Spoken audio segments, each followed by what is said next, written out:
নিজক জীয়াই দিব তেখেতক আদৰণি জনাবলৈ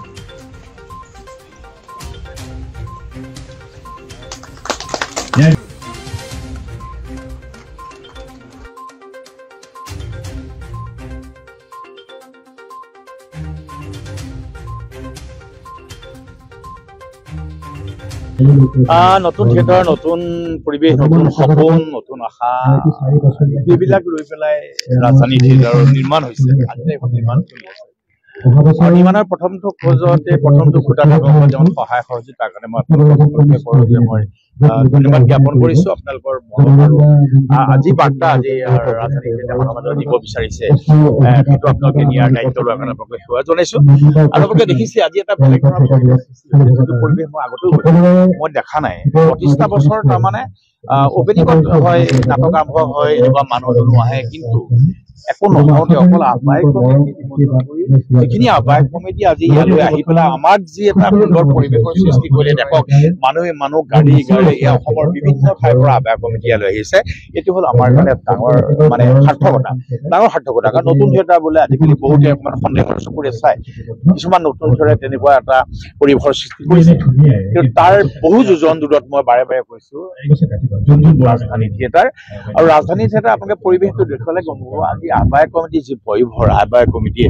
যেনি চাই তেনি গাড়ী ৰখাব নোৱাৰা জেগা মানুহ এই মানুহখিনি যিটো আন্তৰিকতা ৰাজধানীৰ প্ৰতি তাৰ কাৰণে মই সেৱা জনাইছো এইকাৰণে সেৱা জনাইছো যে তেওঁলোকৰ আদৰ মৰমৰ অবিহনে কেতিয়াও কোনো থিয়েটাৰে কোনো শিল্প আগবাঢ়ি নাযায় আৰু আমি সুখী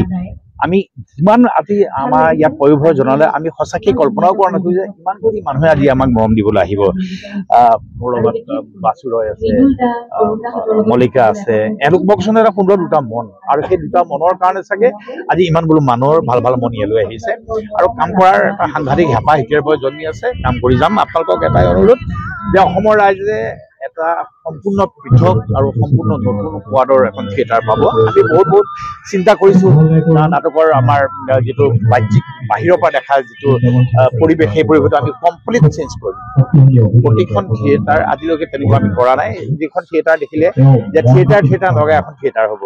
থিয়েটাৰ নলগা এখন থিয়েটাৰ হ'ব থিয়েটাৰ নলগা থিয়েটাৰখনত থিয়েটাৰ থাকিব নাটক থাকিব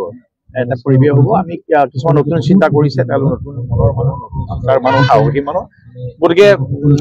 সেইবিলাক বাস্তৱ হ'বলৈ আৰু মাত্ৰ কেইটামান দিন আপোনালোকৰ পৰা আমি বিচাৰিছো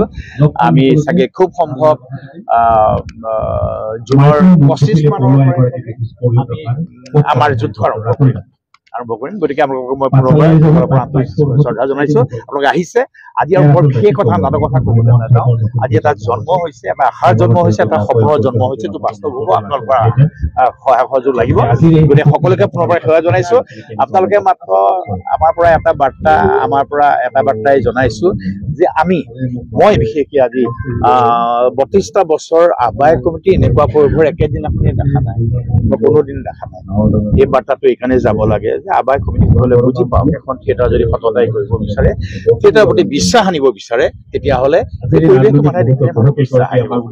সকলোকে পুনৰবাৰ মই সেৱা জনাইছো।